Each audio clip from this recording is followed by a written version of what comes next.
Okay. Buddy, so that's impressive. All right, so thank you again to everyone who showed up in person as well as online. Thank you again for your patience with our technical difficulties. You most likely did not hear because the mic was not working that this will be my last week helping out Dr. Josh doing his educational talks, as he is now in the final championship game. So if he wins tonight, him and his team will be the champions. So you can ask him in office how that game goes, and we'll see tomorrow. So for tonight, we're going to be talking about what makes neurofeedback different in our office. So if you've ever gotten neurofeedback elsewhere, or if you've looked into getting neurofeedback elsewhere, they do it differently, and there's a few major reasons why, and that's what we're going to dive into today. We're also going to explore some of why we do the training the way we do. You know, we have the glasses, you know, we have the CES, or also called a TENS unit for kinesthetic feel. So we have these different training wheels that we use that other neurofeedback offices don't use. And there are reasons for why we use them. And again, we're going to dig into some of that today. So just to start off, I've got some notes here so I can let you guys know. I haven't done neurofeedback in other offices, but I talked extensively with Doc, and I'm going to let you guys know what normal standard neurofeedback looks like in someone else's office.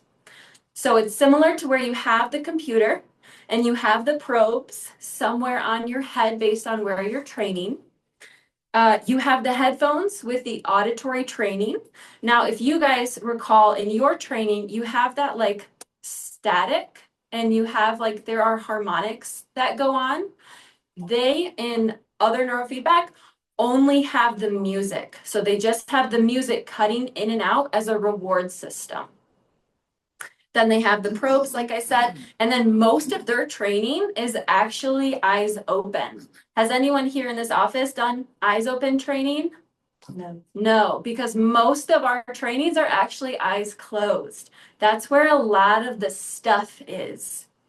That's why we talk about emotional breakthroughs, which we may do a talk on soon as well. That would be a great topic. Because most other offices don't touch that stuff. They don't want to, but that's where a lot of the deeper healing is. If you recall, when we've talked about subluxations, one of the major three causes, one being physical, one being chemical, the third one is emotional stressors. So it is a huge part of training our brains and rewiring those subluxations. And they mostly are like they're not focused on it in the way that we are. They're not focused on the specific subluxations where when you do your EEG, part of the EEG, we're measuring 4 different parts of your brain. And some of those are eyes closed and some of them are eyes open, if you recall that at all in your EEG. And there are reasons for that because when your eyes are open versus when they're closed, the brain waves are different. So that's why it's really important. So in standard neurofeedback, they're usually doing eyes open. And another really cool fact is that on average, it takes between 80 and 100 sessions to create change. Whereas that same person could come in our office and within 5 to 10 visits, they could create change. And so speaking from my own testimony, I actually struggled to keep a job for about 2 years because I was in so much pain and I was also in so much misinformation. I have a genetic disorder called EDS, and there's a lot of people online where I didn't have access to information. I didn't have access to a doctor like Dr. Josh. And so all I could do was try to find solutions myself. But often we can find a lot of misinformation. So I thought I had some sort of autoimmune condition, and Doc has really helped re-educate me and helped me understand my body and helped me understand that most of my pain was not coming from this genetic marker like a lot of people with EDS think. It was actually coming from my brain, the root of a lot of our problems. And so we trained me once I started getting care. And so I would get the adjustments, I would get the neuro, just like you guys. And I trained the frontal lobe where my fibromyalgia subluxation was. And within about a month to a month and a half, I have been fibromyalgia free and my life has changed incredibly. I have energy to where I don't just have to stay in bed all time in pain. That didn't make sense to me. That never had any solution to it.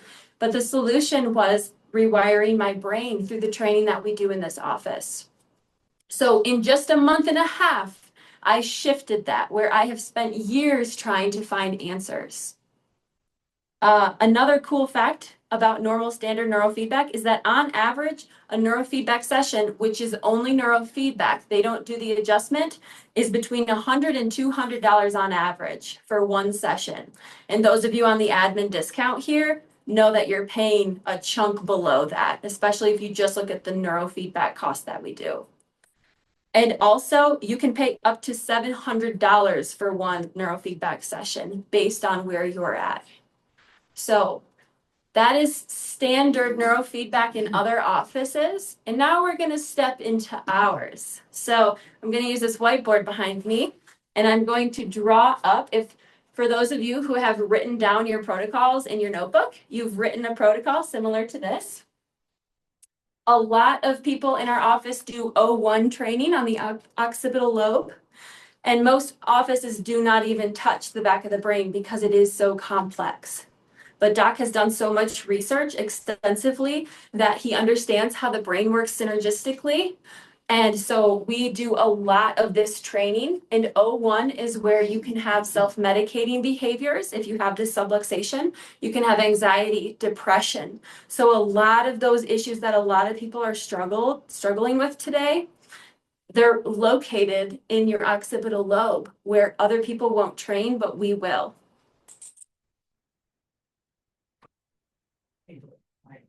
And another note on that too, as we're getting into this, is that last week, I believe it was, we talked about the differences between neurological changes and behavioral changes. So what I'm talking about today with O1 is those are the neurological changes. So with addictions, self-medicating behaviors, stuff like that, we can help you neurologically, but you still have to make the behavioral changes and choices at home to help you along your healing journey as well. So it is a two-sided coin there. But so this is O1, that's the location of where the probe goes. So for O1, it's at the back of the head, a little bit to the left side of your head.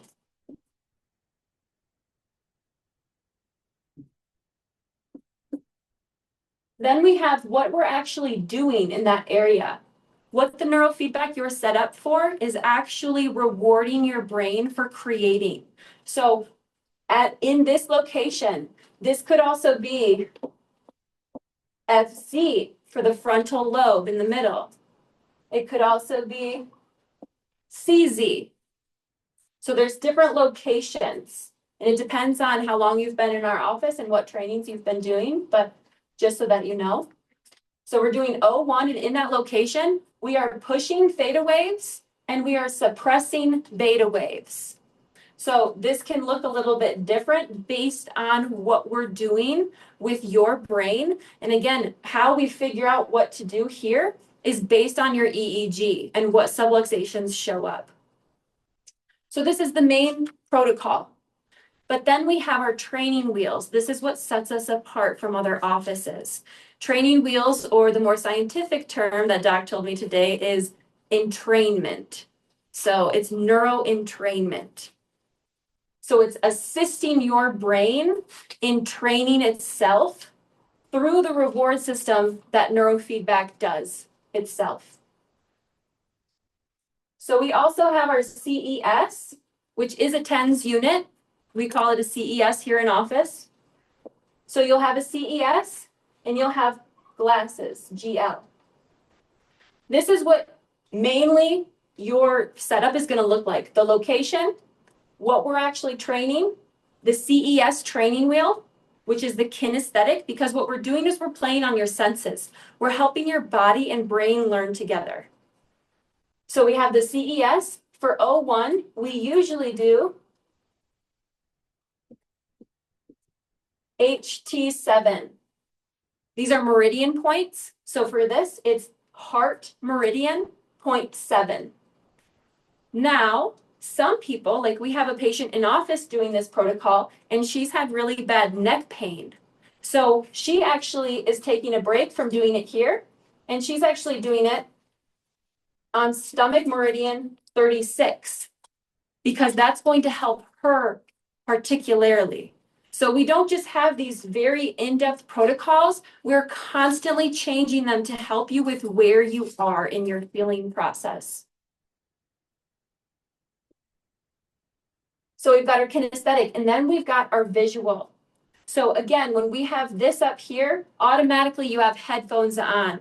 You have auditory training wheel that's already in regular neurofeedback. So you're going to have music of some sort. Sometimes we do tones, so it's not necessarily music. We do nature sounds, whatever you like. And then you also have the auditory harmonics. That's additional that other offices do not have. Then you have your kinesthetic pusher, or your training wheel is actually more accurate. And then you have your glasses. In this case, we usually do 4 hertz. Again, other offices do not have the glasses. This, in conjunction with this, is assisting this and making it easier for your brain to learn. That's why on average, you can create change in 5 to 10 sessions here. Now, if you are working on the back of the brain, I will have a side note here that the back of the brain is complex. It actually takes longer to change the back of the brain, the subconscious, because of everything that's in there, than it does the frontal lobe.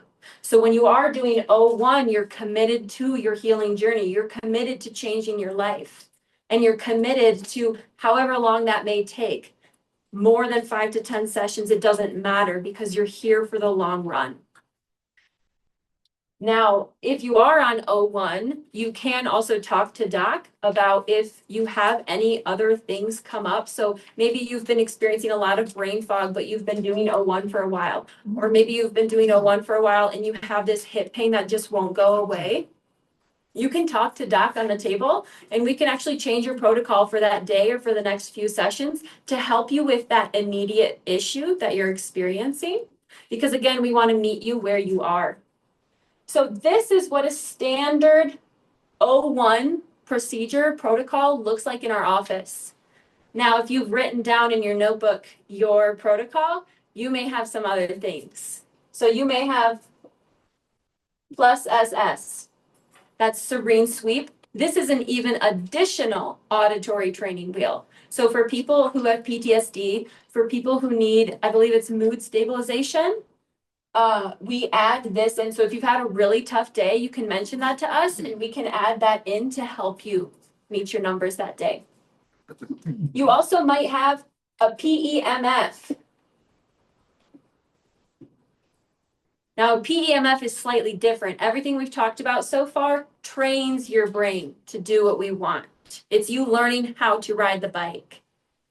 PEMF, as well as a couple other things we can do, are pushers. They push your brain to do what we want. So when people are really stuck, we will put that white headband on. We'll add that onto your protocol. And that helps you push through so we can help you break through your numbers. Is all this landing for you guys? Yeah. Yeah? Looking familiar to what you do? Yeah? Okay. So I'm going to mention a few other things we do before we wrap up tonight. Another thing that we do in our office that I don't think they do elsewhere from what I've learned so far is that theta, for the regular O1, your bandwidth is 3 to 7. Now, if you've also written down your stuff, you may have seen a different bandwidth. It could be 3 to 9. It could be 3 to 10, 3 to 12. 3 to 12 is where we'll push it to. But essentially what we're doing is your brain is struggling to hit this target, 3 to 7. That's where we want you to be. And so we broaden that. So as Doc says, instead of you needing to hit the target, all you have to hit is the wall.